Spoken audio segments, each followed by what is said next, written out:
Okay, I think we will get started. So welcome everybody. My name is Mê-Linh Lê, and with me is my colleague Janice Linton, who if you've attended any of the other sessions, we are co-teaching this together. So welcome to the third session on advanced searching. So before we begin, I wanted to acknowledge the land where I am today and where many of you may be as well. So the University of Manitoba campuses, they are located on the original lands of the Anishinaabe, the Ininiwak, the Anishinaabe, the Dakota Oyate, and the Dene Sulene, and on the national homelands of the Red River Métis. I respect the treaties that were made on these territories. I acknowledge the harms and mistakes of the past, and I'm dedicating myself to move forward in partnership with Indigenous communities in a spirit of reconciliation and collaboration. Sorry, I've just got a lot of things kind of beeping at me here today. Okay, so welcome to our third session today on advanced searching. If you haven't had the chance yet to register for the second two sessions, they are listed here and are available kind of through that QR code. And today, as I keep kind of stating, is going to focus on how do you actually do the searching part of your systematic review. And more and more, we are trying to kind of get across the idea that this is the data collection part of your research study. So spending kind of time doing it properly and really thinking through all the steps is quite important. So we're going to kind of get into the actual how do you do it? What are some of the things you need to get familiar with and get comfortable with doing in order to do advanced searching? So as a reminder from our other sessions, we have, Janice and I are both located in the Health Sciences Division at the Neil John McLean Health Sciences Library. We have 3 other health sciences librarians who work with us. Our contact information is listed on this page here. However, we recognize that a lot of you are coming from departments and colleges outside of the health sciences. And I really hope that the content today, while it might have some kind of health, it might be a little bit more health focused as that's our background. Really, we aim to try to make the content as kind of as broadly applicable to a lot of other disciplines as much as we can. But every discipline is going to have its own needs, its own methodological kind of processes. And so if you are considering a review and you are in an area kind of outside of health, strongly encourage you to reach out to the liaison librarian for your specific area here. So I put that link below if you want to reach out to them. And those would be all the librarians who are located on the Fort Garry campus. So lots of different people who can hopefully help you get started. Okay, so a little bit of housekeeping as we get started. So again, just asking people to mute themselves for the session. We just have larger sessions and we're recording it for future use, and video off as well so that you don't accidentally end up on a recording that gets put up on YouTube. Please feel free to ask any and all questions via chat. It's Janice will be managing the chat, and she will bring to my attention as well any questions that she thinks need to be kind of shared, or maybe I need to address something as I go through what's being shared on the screen. And we do have some kind of questions and polls throughout, as well as I hope that you'll follow along when you can to kind of actually see how the databases work. And this session, I will note, it's scheduled for an hour and a half. Sometimes it can be hard to know exactly how long it'll take to go through all the content. And it's also scheduled to be that long. As in the past, we've had a lot of questions in this one, so that I have time to kind of go through some of the intricacies and detail associated with kind of advanced searching for review. So it's a little bit longer. Stay as long as you can, and we'll make time for questions at the end. And a reminder that if you attend all 5 sessions and if you register and attend all 5 sessions, this can be added to your experience record, That will be done kind of later on in June, and we will contact you when the process is complete. And it's just when the system kind of opens up for us to be able to enter that information in. If you have questions, you can feel free to reach out to me directly, and we can I can hopefully answer any questions you might have about it. And I think Janice has posted this in the chat, but for any people kind of who are just joining us and maybe missed it, the slides will be posted on our website. The slides for today's class are already posted. If you want to download them, and then you can kind of click and follow along as I'm talking about the different databases, that kind of thing. And we are working on the recordings for sessions 1 and 2. Hopefully those will be done soon. When the recordings are available, we will send them out to all registrants. So we'll get them out to you, and they'll go on our YouTube page and on our website, but we'll let you know once they're ready, in case there was something you kind of wanted to revisit or to share that information. Okay, so our objectives, pardon me. Our objectives, or my objectives for the class today, the things that I hope you feel comfortable doing by the end of it, is being able to take a research question, a research topic, and turn it into a searchable, answerable question, and then use that kind of structure or format to create a search map and then search for those concepts in a single database. So Janice's session next Tuesday will really talk about how you take what you've learned from today's class and apply it to searching in multiple databases, which is key for systematic reviews and other review types. Really, we're going to focus on kind of one database today. We are going to explore the differences between controlled vocabulary and keywords, and kind of different search tricks that you need to become kind of a little bit more familiar with. And then being able to practice using some of these techniques to build a database search in Ovid MEDLINE.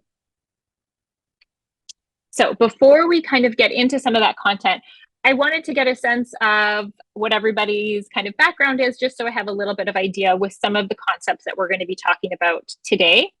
So would love it if you could participate in this kind of Mentimeter quiz. I've put the QR code to participate. Or you can go to menti.com, and the code is 97222207. And I'm going to just bring that up, and the instruction screens will be on the other screen as well. Okay, so I'll just wait for a few more people to join. If there's any issues joining, just let me know.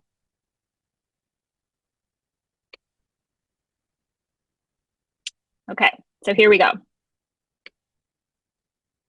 So I'm interested, this hopefully is a free text now that I just created this just before the session. I'm interested in, if you don't know, that's okay too, what the primary library database is in your specific subject area. So spoiler alert for health, in almost all cases, it's going to be, it's going to be MEDLINE or /PubMed. But I'm just interested if people know, and so we can talk about them. Okay. So I'm seeing a lot of health, some CINAHL, which is nursing, okay, social work abstracts, the library. Okay, for whoever put that in, if you're considering doing a review like this, please come talk to your librarian, because the library, it is great for a lot of things. It is not great for doing searching for a systematic review. And if you don't know, that's okay too. I'm going to show you a link where you can find out what the key database might be in your field. Okay, we've got SciFinder, Google Scholar. Okay, so a range, some different options here. Web of Science. Okay, great. Thank you, everybody. Okay, so the next one is, clinical trials. Okay, so it's just health. We've got some Ovid, which is more of an interface, but we will get into that. Okay. So next question is just a yes or no. I know the difference between keywords and subject headings. And we talked about a little bit about this on Tuesday, but my answer was a little bit off when we talked about it on Tuesday, was a little bit kind of off the cuff. So we're going to have a little bit more of a directed conversation today. It looks like it's kind of like a little bit about half and half. So even for those who are familiar with it, hopefully you will learn something new about them today. Okay. I am comfortable using, and then I put a bunch of different, oh, ignore statement 4. That should have been, I think I forgot to type that in. Ignore the green one. But so truncation, phrase searching, proximity, and Boolean. And if you don't know what any of those are, we will get into that later on in the session today.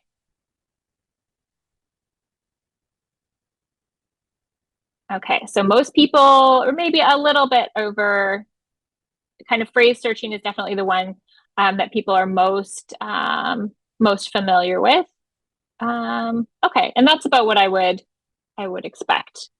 Proximity is a great one once you kind of get comfortable using it.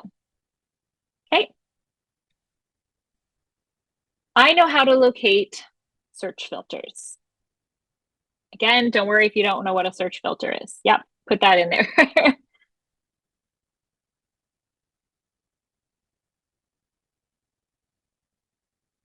Okay, so pretty, well, most people do, well, not most, kind of a bit of a split.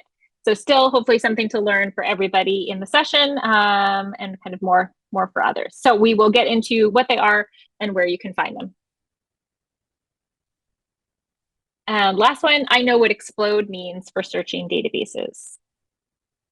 And maybe some of you remember from me talking about it on Tuesday as well.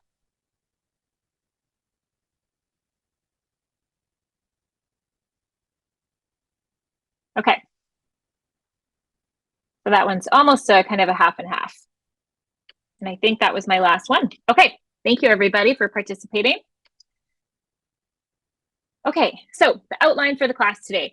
I'm going to give you an introduction to what advanced searching means, really talking about kind of the differences between maybe the searches you've done for, you know, research papers or classes, or even for just your own work, and how that differs for advanced kind of comprehensive searching. Then we are going to kind of get into what are the actual searching steps. So taking that question and turning it into something that gets run into a database to find articles. We're going to do a demo of Ovid MEDLINE, which is the key database for reviews in the health sciences. Then we'll talk about filters, documentation, and saving searches. Okay, so why is searching for a systematic review different than the searching you might do for an assignment or for, you know, a literature review for a paper? And it's kind of written out here, but the key things, I'll let you read it, but the key things to really pull out is they have to be thorough, objective, and reproducible. And really, this is what distinguishes it from other types of reviews. And ultimately, the kind of the aim of a systematic review and all of and many different types of these bigger reviews is they are trying to minimize bias. So if you attempt to find all available studies that have been published to answer a specific question, ultimately the goal is that the answer that comes out of that will hopefully be less biased than if you as a researcher are just kind of picking and choosing which articles you want to use to help answer that question. There's a lot more potential bias built in there. So attempting to find all available evidence and document it so that in a way so that it's reproducible by other researchers. So what are the elements of a high quality search? So one is that because it's attempting to find everything, it is avoiding missing relevant studies. And there's a lot of different ways that researchers and like librarians, students do the search in order to avoid missing studies. So you search multiple databases with the recognition that, you know, there are different databases out there that have different areas of focus. And so you need to be kind of broad in your focus in order to find everything. You want to use a combination of subject terms and keywords, and we'll get into why that matters. You want to search gray literature, which is material that has not been traditionally published, so material that is not available in books or journal articles. And you want to do, very typically, you will rerun your search right before you publish the results. So it's typical for reviews to take kind of several years. And so even if they just take a couple months, if say I do the literature search for a project this month, but then the rest of the analysis isn't done for another year, that's a long time, and new relevant studies could have come out in that time. So it's very typical to rerun a search, quickly see if there's any new studies that need to be included right before it gets submitted for publication.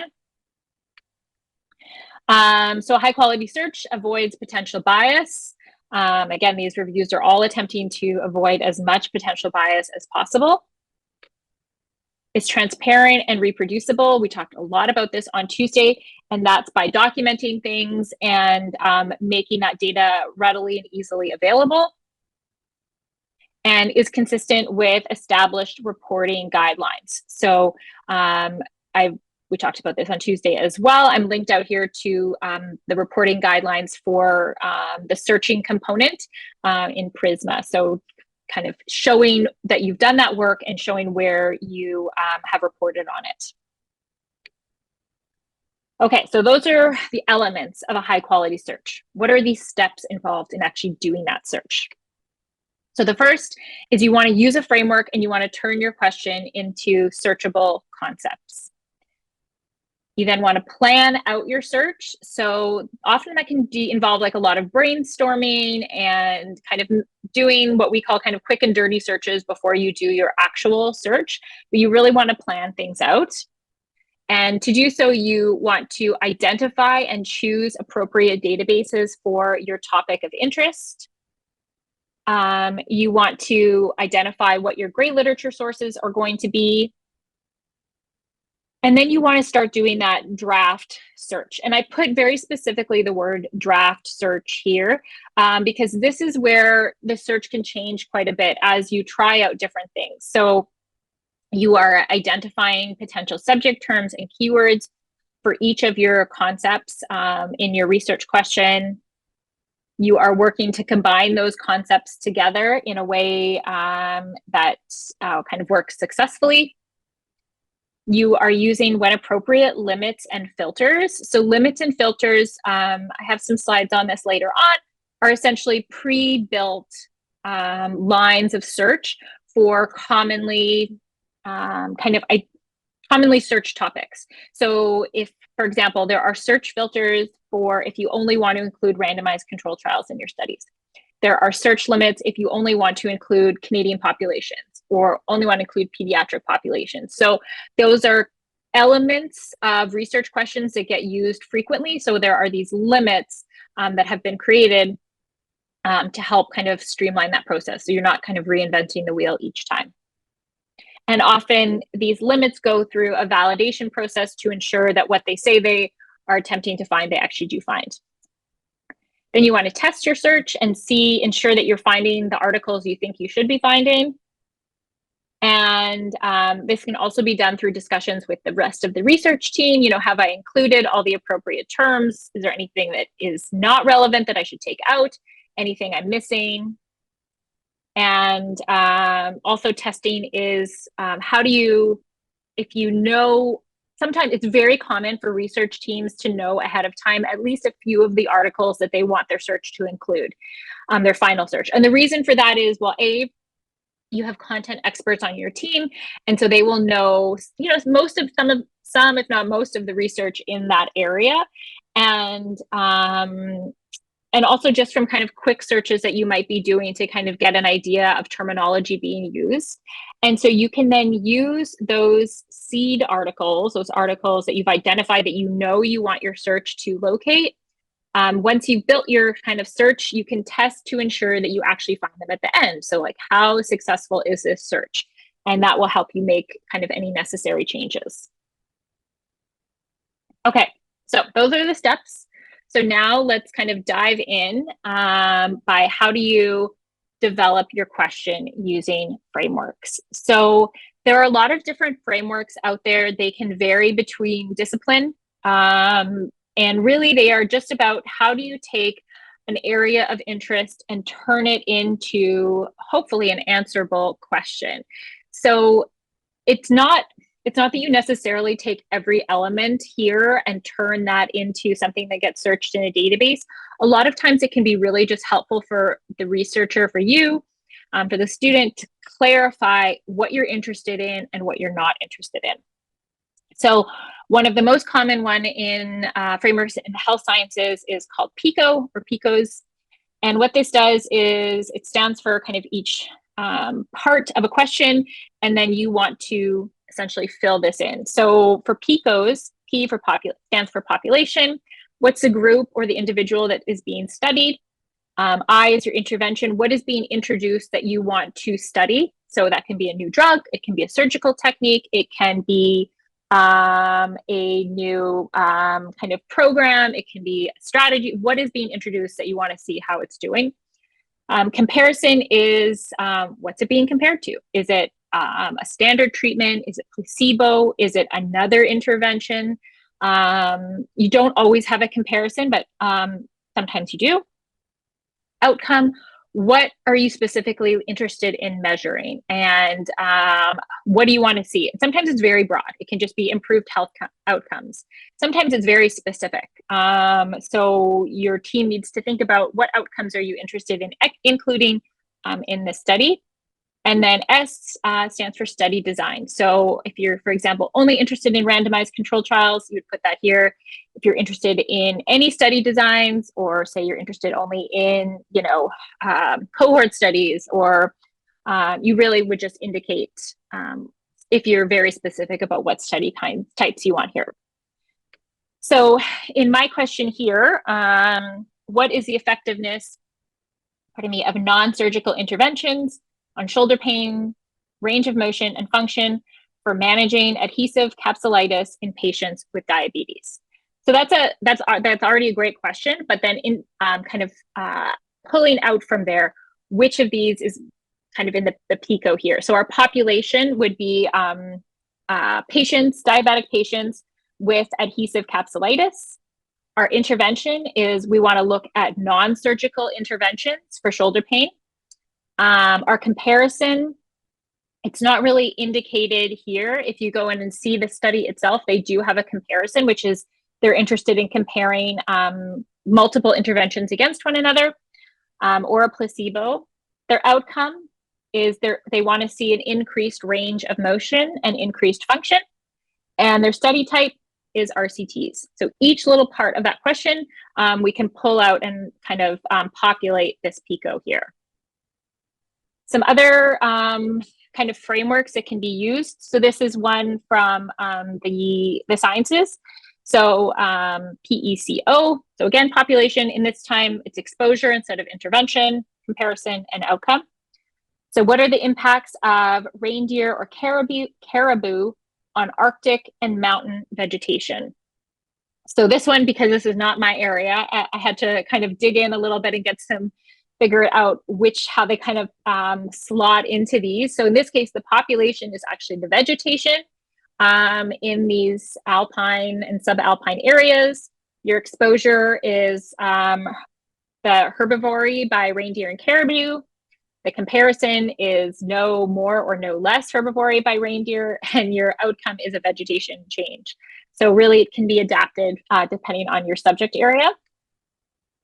Another common one is spider. So spider more looks at kind of a phenomenon of interest. So less, what is this new thing, like a specific, say, drug or surgery, whatever, that's being introduced, but you're more interested in like a phenomenon and what's happening when that phenomenon gets introduced. So in this case, it's what are the experiences of young parents, of young parents in attendance at antenatal education classes. So this one, kind of who is the group of people being studied? That's your sample. So this would be young parents. What's your phenomenon of interest? That's the attendance at these classes. Design, how do we think these kinds of experiences would be, how would we gather data? probably through interviews or focus groups. How do we evaluate it? So what is being evaluated? In this case, it's their experiences. And what kind of research type? So probably this kind of question would focus more on qualitative as opposed to quantitative studies, especially if we're doing things like interviews and focus groups. That's definitely qualitative. So those are just a sample of questions. We have more listed on our webpage. And again, depending on what your area of study is, there might be different frameworks out there for you to think about. So in this class today, we are going to focus on this sample question right here. So in adults who smoke, does regular exercise lead to improved health? So we got our population, adults who smoke cigarettes, our intervention, exercise programs. Our comparison is no exercise or minimal exercise. For outcome, we're looking at, say, we're looking at smoking cessation rates and decrease in number of cigarettes smoked. And we are only interested in randomized control trials. So having kind of one question that we work through will help us kind of keep the class focused on kind of one area of question. Okay, so we've got our search. We've turned it into an answerable question, or not, into a framework for an answerable question. How do we then plan our search? So I asked in that question, what's the primary database in your field of study? So on our website, the University of Manitoba Libraries website, we have our listing of databases, and I just want to show it to you here. So if you scroll down, you can see right below kind of the main search box is this button, Databases A to Z. And what you can do is you can choose your subject area. So let's choose one that is not health. Let's choose, say, chemistry. And it will identify what the key databases are in chemistry. And it will also, for most of them, pull up what it sees as your best bets. So this can really be, if you aren't familiar, this can help you identify what's the key database you want to start in, because that basically, when you start building your search, you want to pick the database that is your primary database and start it in there before you search other databases. So always helpful to identify which database is the main one and then start from there. So that is there for kind of all the different disciplines.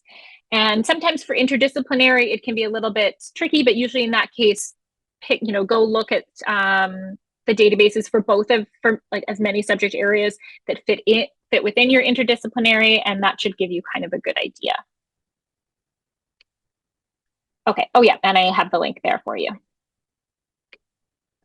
Okay, then you want to select your gray literature sources for your search.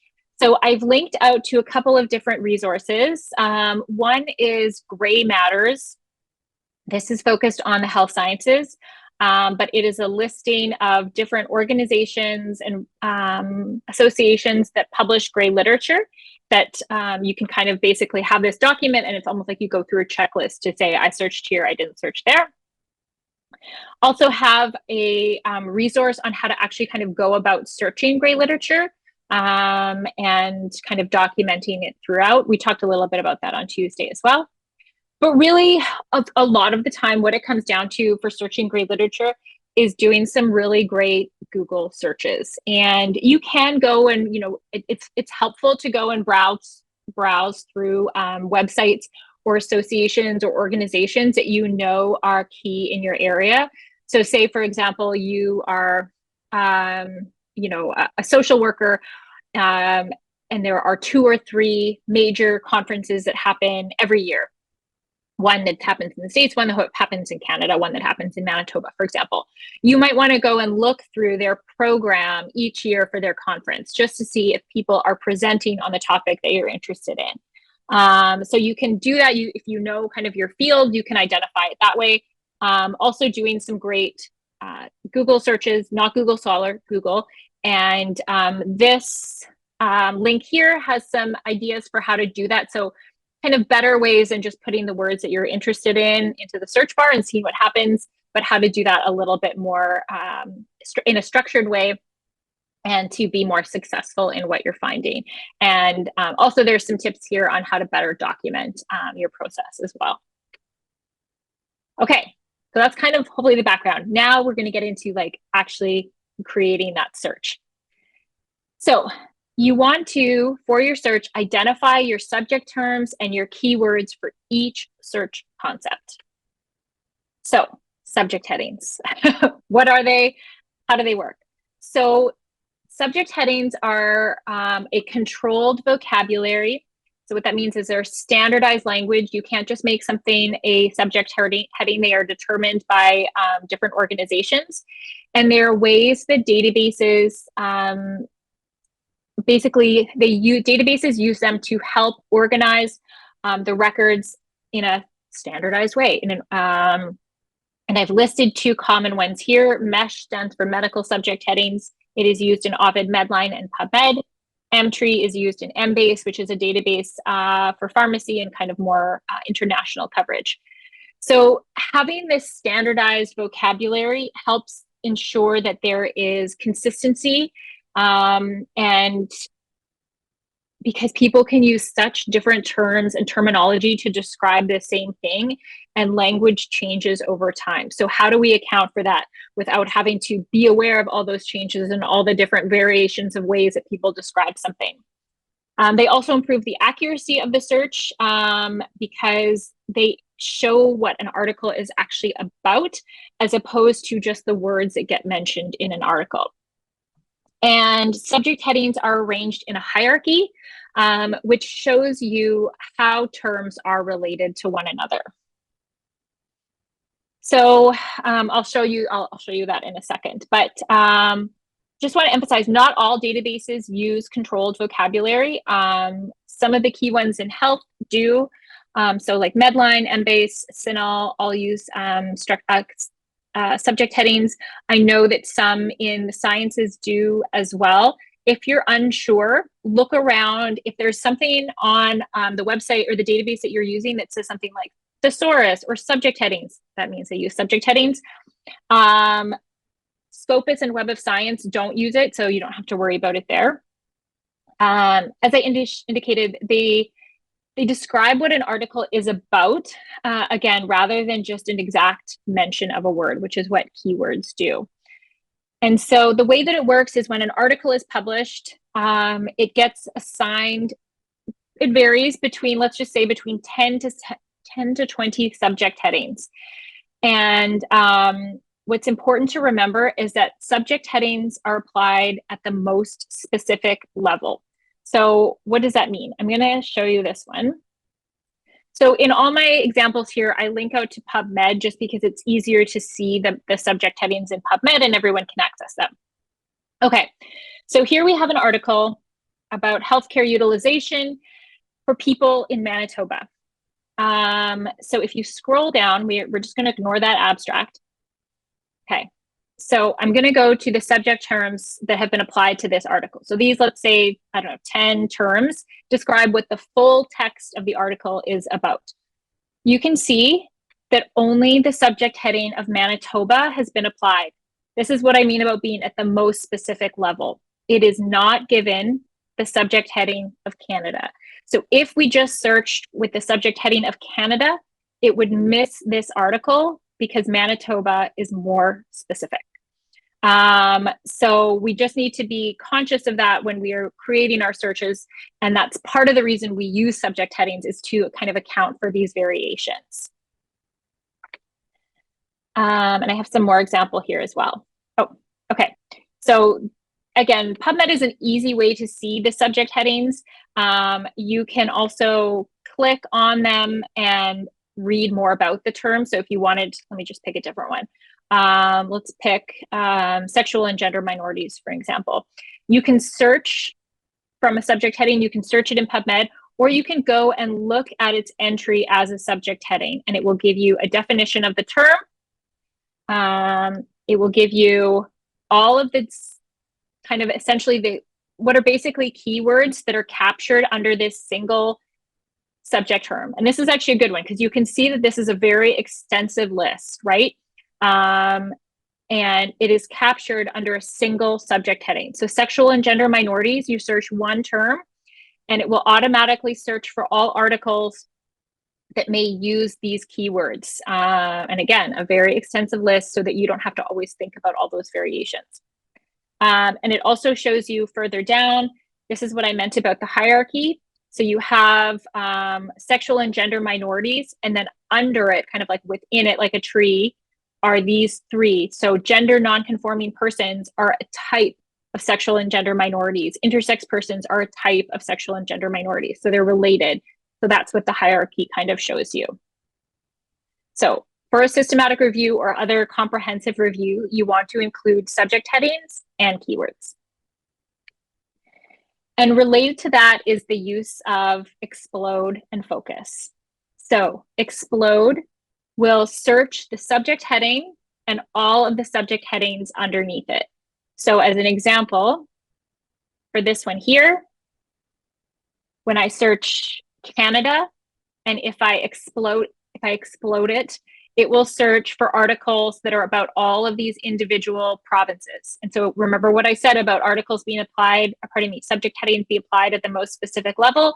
That means that those articles that take place in Canada, but only mention, say, their province or their city, will be captured by exploding that term. Another example is neoplasms. So here you have neoplasm, so cancer. And then if you scroll down, so this would be an example. So sometimes exploding can be really helpful. Sometimes it can be too big. So exploding neoplasms would include all of these terms. So all of the individual types of neoplasms. So you can see there are a lot. You can search by site. You can search by specific type. So all of the articles that have all of these subject headings would all automatically be searched if you exploded neoplasms.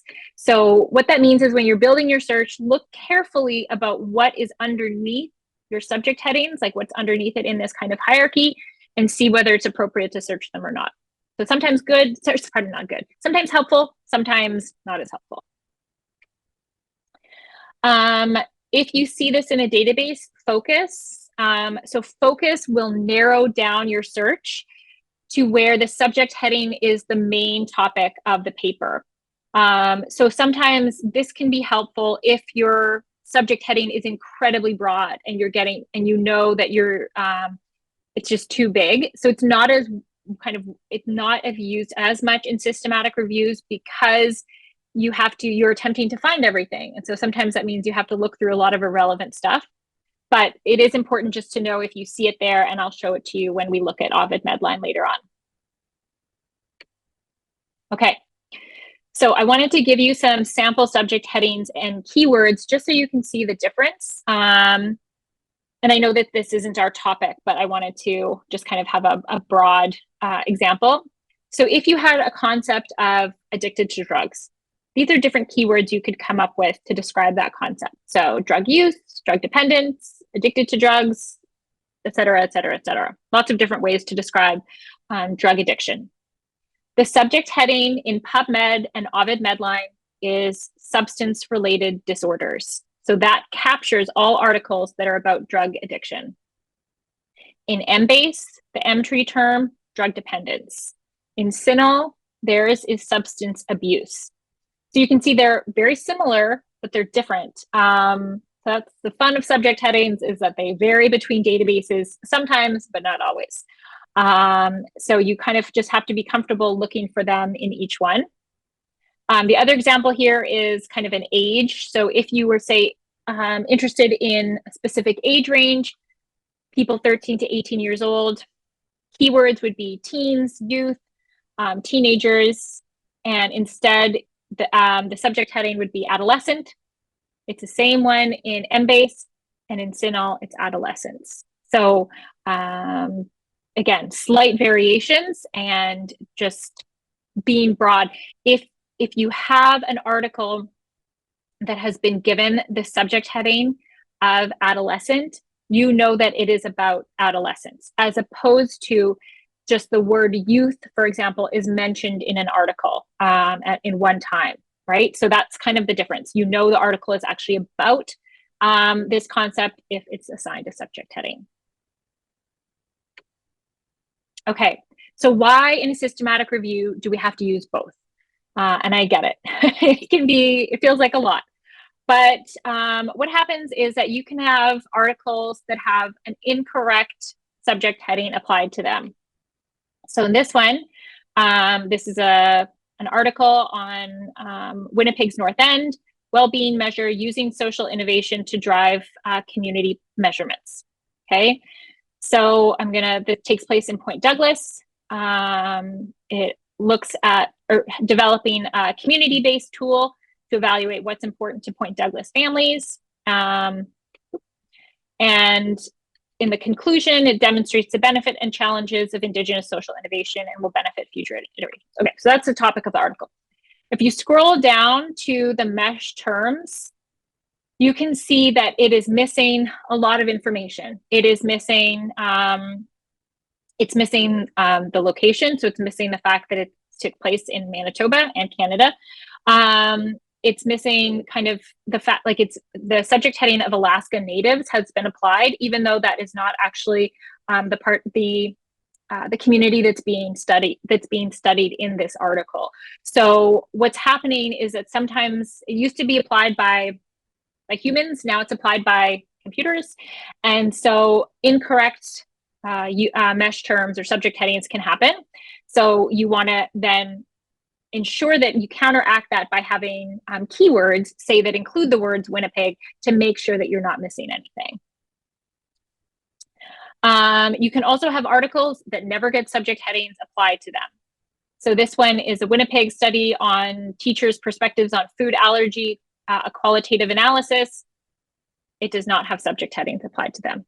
So for various reasons, not all articles get subject headings. It used to take a lot longer for them to be applied. So sometimes you had like a 6-month waiting period. So there's just variation. So again, this one, if you were interested in this topic, you would need to search by keywords in order to find it. You can also have articles without subject headings and missing critical keywords. So in this one, this is about the reemergence of congenital syphilis in Winnipeg, Manitoba. So this whole article doesn't mention, it doesn't have subject headings. And so if you searched Canada, we wouldn't locate this article. Pardon me, we wouldn't locate this article if we didn't search with keywords. And then you can also have articles that have limited keywords. So this one, data resource profile, the Manitoba multi-generational cohort. What does that mean? What's this article about? It has no abstract. So we would have to search by mesh in order to figure out that this is an epidemiology article about Manitoba. So because of the different ways that information about these articles is captured by the databases, you have to use keywords and subject headings to fill in those gaps to make sure that you're finding everything. Again, that is not how you need to search if you just need a few articles, but if you're attempting to find everything, you need to be comprehensive. Okay, so the next thing to think about, so we've thought about subject headings, now we need to think about keywords and syntax. So keywords are kind of free form words and phrases that you come up with, or you can get them from different sources, Wikipedia, from websites, basically the words that describe the concepts that you're interested in. And then you need to use, or it saves you a lot of time if you use what's called appropriate search syntax. So basically building your search properly in a database. So what does that mean? Okay, this is what I talked about in that Mentimeter quiz. So truncation is this little asterisk. And you can see here, by putting this asterisk at the end of kind of the root of the word exercise, it will search for all of these variations. Exercise, exercising, exercised. Again, without you having to type them, doing this means that all those variations are automatically searched. You can also use what are called wildcards. So wildcards help deal with differences in how things are spelled, whether that's something like, oh, I just realized I put this, I'll fix this. This is in the wrong spot. This question mark should actually be where the E is. It needs to be woman or woman. And then it would search for the variations there for you. And it would also, I guess, search WOMYN. Some people do spell it like that as well. And if you think too about the variations in how the word pediatric is spelled, you can use this as well to deal with those variations in spelling. Proximity, and this one will vary between database. What proximity means is that it will search for two words within a certain number of words of one another.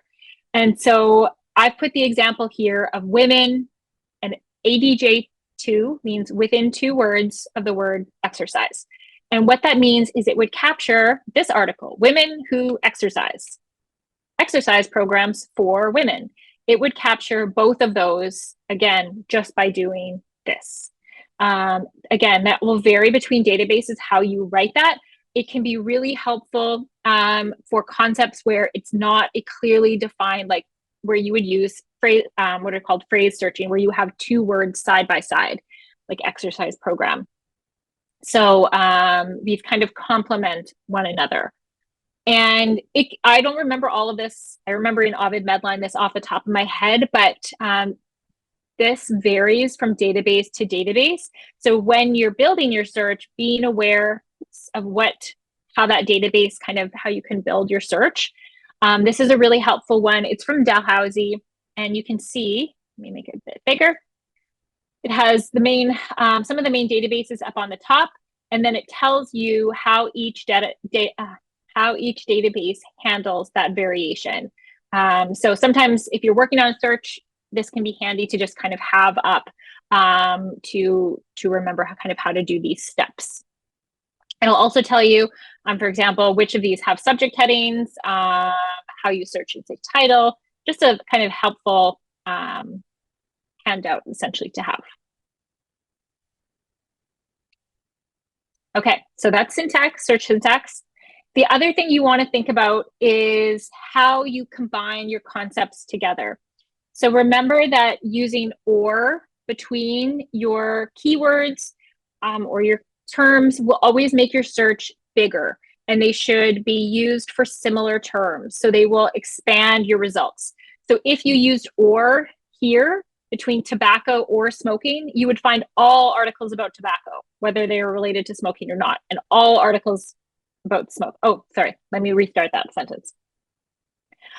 These are, considered similar terms, tobacco or smoking. So because they're similar, you want both kind of terms included. So you would use or to ensure that you were finding all the articles about tobacco, all the articles about smoking. So it will make your results bigger. However, when you're adding 2 separate concepts together, you want to use and. This will narrow down your results. So in this case, you would do tobacco or smoking, you would do exercise, and then you would do and in between them. And so this will give you kind of a narrower subset of articles that is focused and relevant to your topic that you're interested in. Okay, so flipping back to our original research question, in adults who smoke, does regular exercise lead to improved health? So I kind of filled in this PICO question to kind of break it down how we're going to go and search for it. So let's try Ovid MEDLINE. So for those of you, I'm just going to show you, the link should be, did I put the link here? No.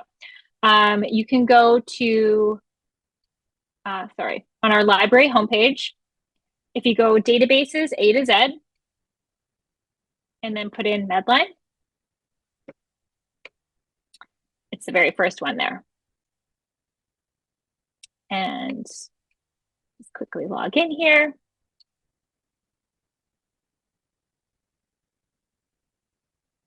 Okay, that's just my slow browser. Just give me a second. It's going to load up in a second. Okay, so this is what the interface looks like. This will be the same interface for other Ovid databases. So Embase, if any of you use CAB, abstracts, global health, IPA, there's a whole bunch in there. So this part looks the same. The only part that kind of looks different that you can see is right here. It'll tell you what database you're searching in. Okay, so what we need to do, and for reviews, it's important that you search each, even within each concept, each little part of it line by line, and then you build your searches together at the end. So what we can do is let's put in the word exercise and then hit search. So we're starting very kind of broad, easy. So here is my subject heading. On the right-hand side, you will see scope. That is a scope node. It gives you a definition of that term. If you're doing a review, always a good idea to open this up and look at it. So it describes what it means. It will give you other subject headings you might want to include in your search. So again, remember, you're brainstorming, you're writing these down. So if I was doing this search, if you remember from Tuesday's class where I had that Google Doc with my different concepts, I would start writing this down. I would put exercise and then be like, oh, maybe I want to include exercise therapy. Maybe I want to include sports. So I would write those down so that I would know to come back to them. It also includes all of what are called the entry terms. These are different keywords that if in a database you wrote exercise trainings, Ovid MEDLINE would automatically say, okay, you're searching for exercise, and would give you those articles. But what it can also be helpful for you to do is these help you brainstorm keywords for your topic too. So sometimes I just copy and paste these into a spreadsheet, and then I will search them later as keywords because they complement one another. This is the subject heading. These are the keywords for that subject heading. So I like to look in there. The other thing I want to look at is I want to click on the term itself. So this is the whole mesh kind of hierarchy. We have to scroll down to the term we're interested in. It'll be shown in blue. And then this gives you lots of helpful pieces of information. So it tells you that's your subject heading that you're interested in. It tells you how many articles are there on that topic in this database. It then also lists all of the, basically, in the hierarchy, what articles are below it. So if you exploded the term exercise, which terms would be included? So you can see cool down exercise is a type of exercise, gymnastics type of exercise. So if you were on this research team and you were working on this question, if I was working with you, we would talk about, are you interested in all of these? If you're interested in all of them, this is where you would use that handy explode button. So if I search explode and I click this box, it's really just saving me time. It means that I don't have to individually go through and click all of these. Something to be aware of is that any term that has a plus beside it means that there are additional terms underneath it. Again, that single explode will search all of these. It will search resistance training, high intensity interval training. It'll search all of those. So it's a good idea to open them up and see what's there before you automatically search it, because sometimes there may be stuff you don't want. Okay, so I'm going to explode the term exercise. I'm going to move up and I'm going to hit continue. So I don't really get into subheadings too much. That's what these are. They are used as well to narrow down your search. Subheadings are applied, they vary based on what the subject heading is. I would say, again, I don't use them that much because they narrow things down, but say you were doing an article on, say, the adverse effects of exercise only, then you might want to consider this one in addition to other ways of searching it. But I don't want to spend too long on subject, or pardon me, on subheading. So I'm just going to go continue. Okay, there's my very first subject heading. So at this point, what I would probably do is I would keep on exploring, are there other exercise subject headings that I might want to include? So I could look at some of these. This is where I could decide if I want to include exercise therapy, and take a look. And let me scroll down. You can see exercise therapy, the type of rehabilitation. I might read that scope note and decide, do I want to include it as well? So in this case, I'm going to take it. Obviously, I would spend more time thinking about this if this was my actual review. And what I would do is I would keep going through, ensuring that I found all subject headings related to exercise, and then and adding each one of them here. Other ways you can get these terms is by looking at related article or relevant articles, looking what subject headings they used. But now I want to put in my my keywords that are like the complement to this. So this is where if you had your spreadsheet with like all of the different keywords that occurred to you during brainstorming, this is where you would start typing them. So always use brackets. The system will make you. So you just start kind of typing. So I'm going to put in exercise. I'm going to put in that asterisk so that it searches all the different variations for exercise. I'm going to capitalize my or, not because I have to, but just to make it easier for you to see.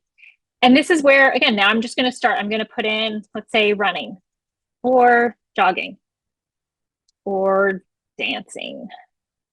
And now I can also put in, say, things like working out. And it will tell you if you make mistakes in terms of putting your syntax together. And then I'm going to do it like this. And then I don't think we have gotten into this part yet. I have it a little bit later on. You need to tell the database where you want to search. So it is common in systematic reviews. People will vary on this to search. This is how I do it. TWKF. What that means is you're searching the title, you're searching the abstract, you're searching any keywords, any subject headings. It's a very broad keyword search without being too big. So it's kind of standard to just use this. There are other options available. If you click over here on search fields, you can see these are all the different ones that you can search. But I like to just do TWKF. And then I'm going to hit search. Okay. And then here is some of my terms.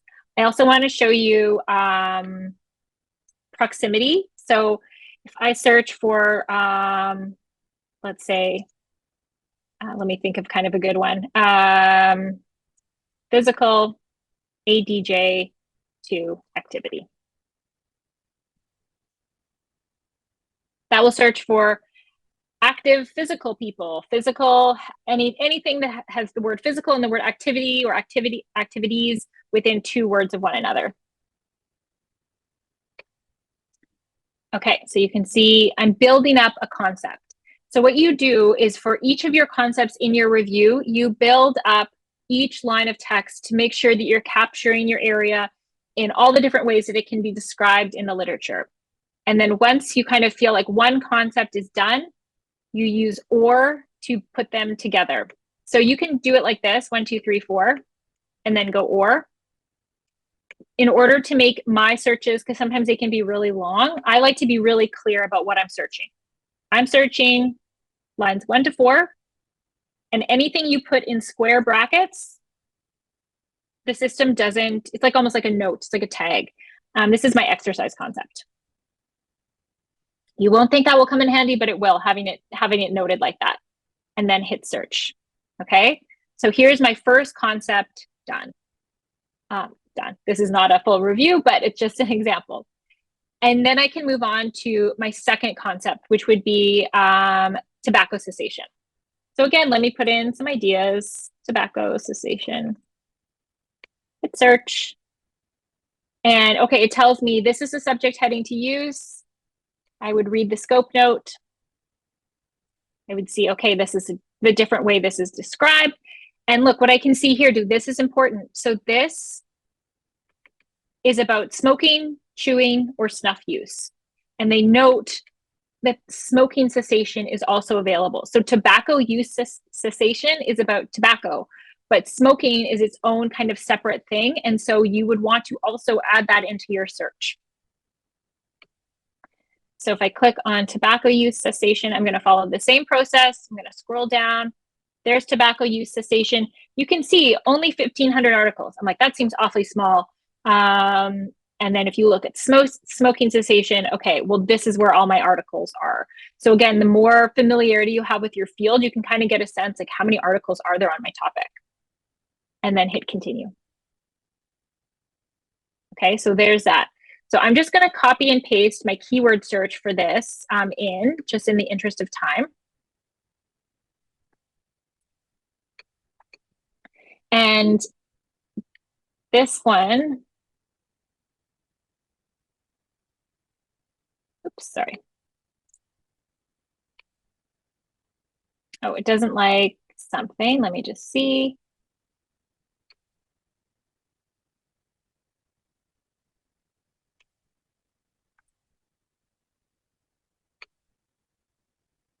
Okay.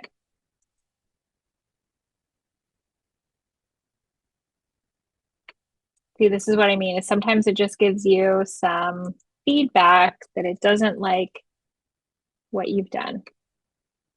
This was happening to me yesterday too.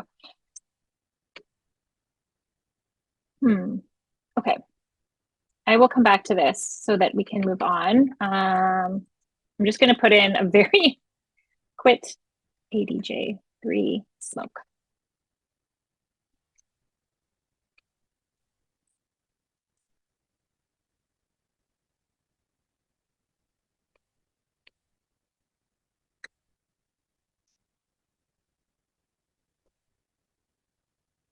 Okay, so I don't know what was going on with my other one. I'll figure that out and come back to it. Okay, and now I'm going to build, that's like, I would keep going through, thinking about all the different ways to describe quitting smoking. And then I would do my next part.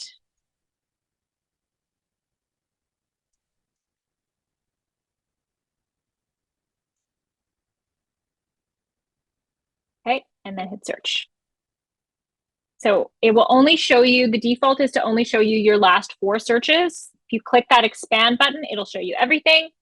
And now you can search your exercise and your smoking concepts together and hit and. So you're left with over 2,000 articles. And that sounds about right. But we still haven't finished going through the rest of our search, but I'll come through to that in a second. Hey, Mê-Linh. So I put, Mê-Linh, yeah. just a quick question. Having lots of great discussions on the chat as well. Somebody mentioned that if you're going through another example, would you be able to just pause at the scoping note again, just to Sure. so they can see where that is? Because I think they missed the click. And thank you. Okay, for sure. Yeah, thanks, Janice. Okay, so let me put in vaping, for example. So it's over here. It'll vary from database to database where the definition is. Embase doesn't have really great definitions, but it's just here under this little I for scope. And so that's where you will see the subject heading. Scope is the definition. So what is it actually contained in it? Year of entry is when did this subject heading start getting used? So vaping didn't become a subject heading until 2017. So you basically have to have a certain number of articles on a specific topic before it is given a subject heading. And it tells you before kind of how people captured that topic. And then these are different kind of keywords that can be used to describe the same thing. So all articles that are about, say, vaping and e-cigarettes all are given this subject heading. So hopefully that shows you that process. Okay, yeah. And so what I did is I put in for you guys to feel free to, if you downloaded the slides, to feel free to copy and paste these in to your Ovid Medline to kind of play around with how you build that search. I also put, so Ovid Medline right here has this great feature called Share Search History. And you can copy a link that recreates your exact search. You can send it to somebody, they can click it, and then they can open up your exact search. So what I did is I put the link so that you can recreate the exact search that I built. So this is a great way to share draft searches with people, or if you're having problems, why isn't this working? Really helpful to use.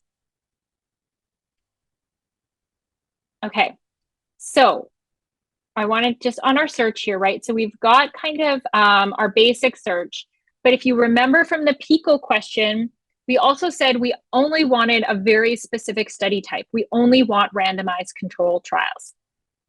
So there are boxes here that you could select to say only randomized controlled trials. But again, for a systematic review, we want to be broader. And so what we might consider using is a search filter. So search filter, as I mentioned, are these predefined search strategies for common topics.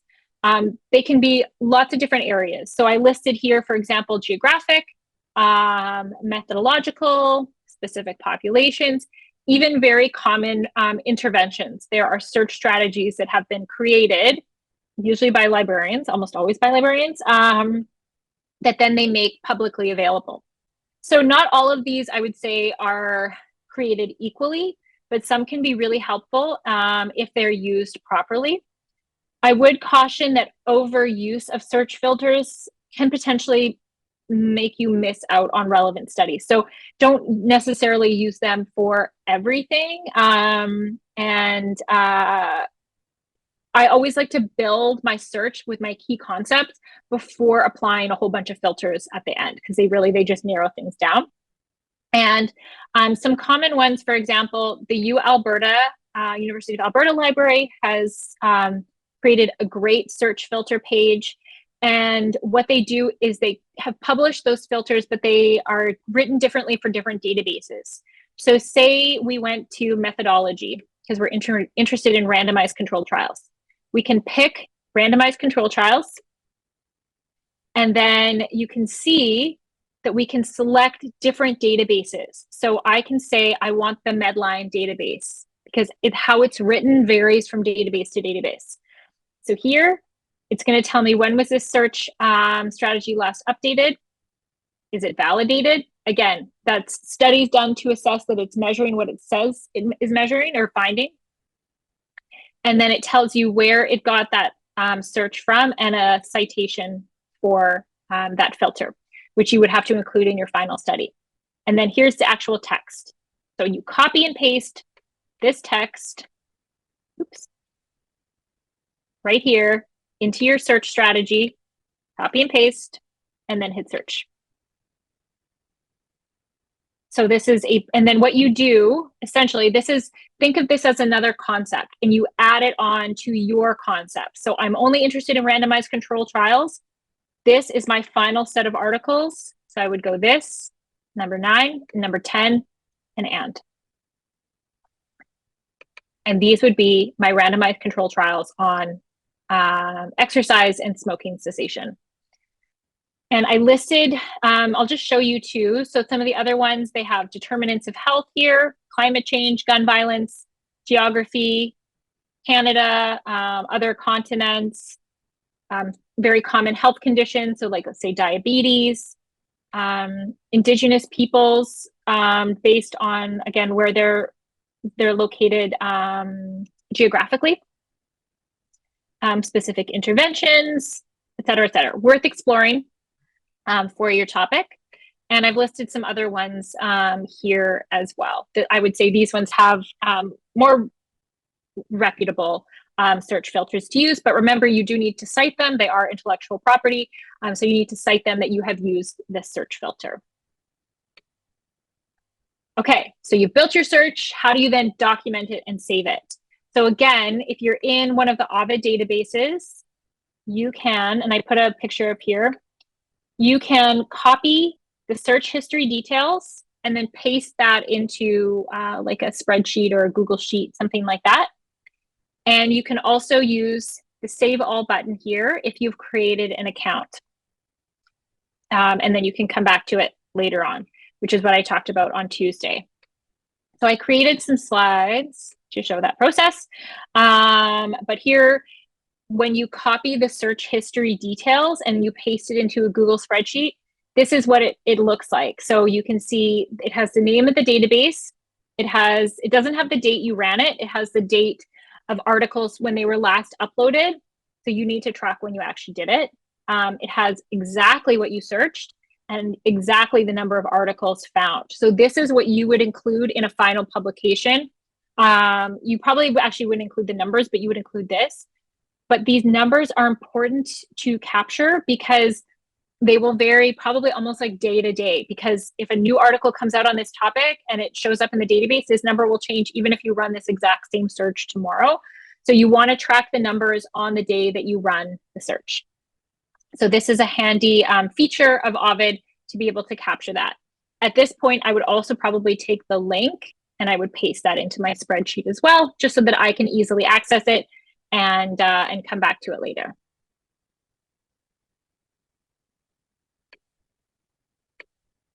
Oh, and I also put a picture of how to save searches and how I would, what file structure essentially I would use in order to save that search. So I call it a systematic review, the topic, the database that I searched in, and the day that I searched it. And then I just showed kind of how to save that as well. Just so if you look at these slides later, you'll remember how to do that process. And you can see here, this is the similar search that I built earlier that I think you can access with that link in order to see it kind of in action.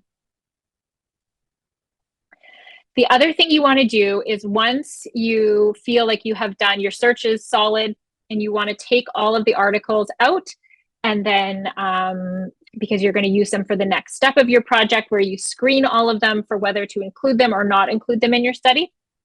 If you scroll down, you want to select all.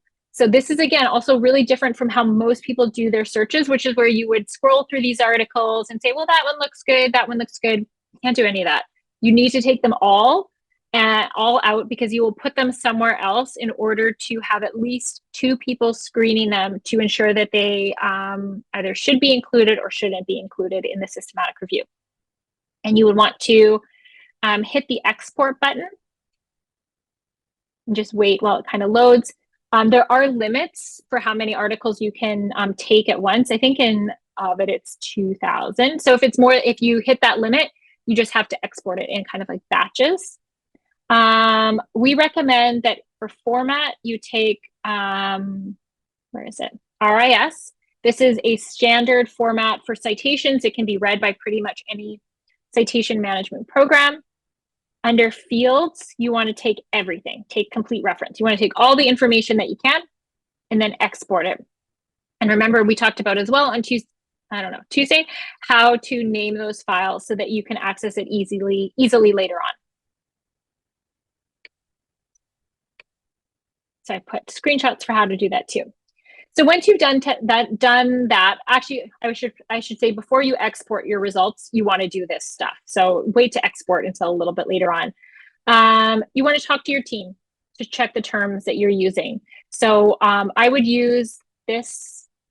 Yes, I want to quit that. I would use this button here.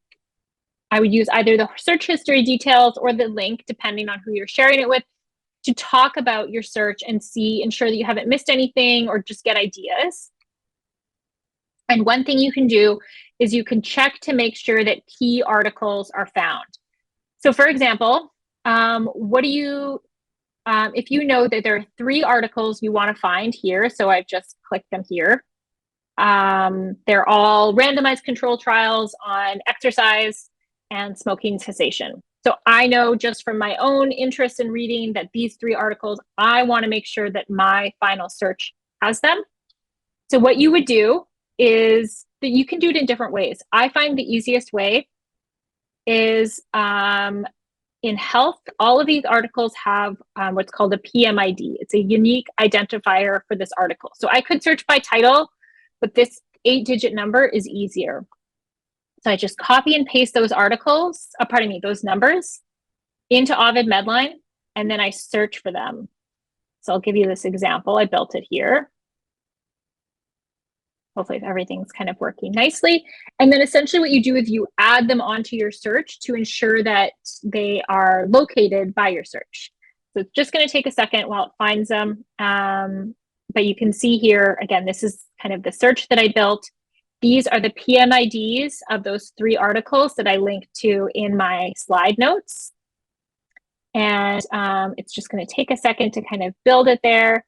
And what would happen is if this search didn't find these 3 articles, I would need to adjust my search. So you can see here, here's my full search. Here are the 3 articles I want to make sure to find. And then what I did is I ANDed them. So I said, I want to find from these 1,729 articles and these 3 that I know about, I want to find all 3 of these. And I did. So that means my search was successful. If there was only 2, I would take a look at the article that it didn't find and figure out why it didn't find it. Was it that it was about, say, hockey, and I didn't include the word hockey as a form of exercise? So it's about adjusting the search just to make sure you're being as inclusive as possible. So that can really help as a way of testing. Okay, so in terms of, I know that this is a lot of information. So in terms of tips and kind of resources for what we would recommend you do to kind of get started on your own search strategy, highly recommend looking at the search strategies for systematic reviews that are on related topics. So obviously you don't want to do a systematic review on a topic if it's the exact same topic, if somebody has already done it. But for example, say you're interested in doing a systematic review on smoking and exercise. Well, maybe you go look at another published systematic review that's about smoking and work, being absent from work. And you just look at the search part related to smoking to give you ideas. So I do that when I'm starting out, just to get familiar with a new area. What are the terms used? I also recommend on our library page, we have one of our librarians has been working really hard to create kind of step-by-step guides for searching in the key databases. So all the things that I just talked about today, but documented kind of step-by-step. How do you do, say, in the Ovid database, how do you do proximity searching? So step-by-step, it'll kind of be listed here, how to do that. So those guides are really helpful for that. I'm also linking out to 2 of our two other libraries in Canada that have really great comprehensive searching pages. Alberta's has a great one. And what I like about theirs, if you click on it, it's kind of like an interactive asynchronous module for teaching how to do searching for systematic reviews. So it can be really great to do. And U of T Toronto also has a guide to comprehensive searching that I linked to, but for some reason, hold on, didn't work there. Okay, I'll fix that link too. I'll go back into the slides and fix those 2 missing links. So there's a lot of resources out there in order to help guide you. This is just kind of the first step. And again, recognizing that it's a lot of information and it's just kind of help you be aware of these, if not actually being able to guide you step by step in how to do your systematic review. So I did want to check in to see if people had questions. I have no more slides, but I wanted to make sure that things were being, hopefully if people had specific questions, happy to answer them. And I did put a link to our evaluation as well. But yeah, Janice, anything I should be addressing? I just want to say thank you very much. There was lots of chatter and questions, and that's wonderful. And just wanted to emphasize again, like you can reach out to your liaison librarian, whether if it's health sciences, there's lots of health sciences librarians. We work in this area all the time, you know, just to kind of get you going so that you pick the 3 or 5 databases that you might need to cover. You know your subject area, you know your specialization. You have a team of people to help you. And the other thing is that these are all tools. These are all tools and protocols to help us do things better. But honestly, when I'm kind of my head swimming from all this searching and that, I often just talk to another librarian and, you know, I'll have a way of doing things. Somebody else will have a different way. We'll use similar databases, but maybe we do things a little bit differently. And the whole thing is to get the best set of results so that your team has the best results to screen to answer your research question with authority, and that you can also defend your work, that you've searched in the right databases using the right terms. And it's really about getting the right set of data. And then the screeners that are going to screen it for meeting the criteria for inclusion and exclusion, they'll be able to do their job. And the people analyzing will be able to do a good job. And yeah, there's lots to learn and there's lots of variables. But we at the University of Manitoba, I can tell you in the Health Sciences Library, we want you to do a really good review. We really like you that's why we spend a lot of time with this knowledge synthesis. We want you to do the absolutely best review that you can. So that's why we put up all these tools, and that's why we have these tutorials or these sessions, and we record them as well. So please feel free to reach out to your librarians, your specialist librarians, just to help you pick those few databases and get you going. And yeah, thank you, Mê-Linh. Excellent. I learned a lot, and I'll be teaching on Tuesday, talking a little bit about how to translate from one database to the next. So the information you provided today is very, very helpful. Thank you very much. Okay, thanks, Janice.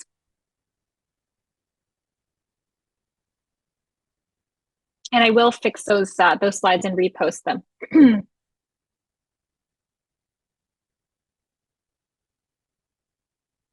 So Megan, I see the question you just posted in the chat. I would recommend, we have I'm just gonna, let me see if I have the link ready here. We have our knowledge synthesis page, and we have an email where you can send, kind of your request. You can make if you fill out this form and then email us, that's probably the best thing to do if you're looking for a team member. I'll just put it here in the chat. And again, librarian participation it can vary based on our time and our availability. At the very least, we can provide consultation, and we guide a lot of people through the process as well. So yeah, don't hesitate to reach out if you're about to start. If you're in the health sciences. Yeah, oh no, you are. It says that there on a health sciences topic. Yeah.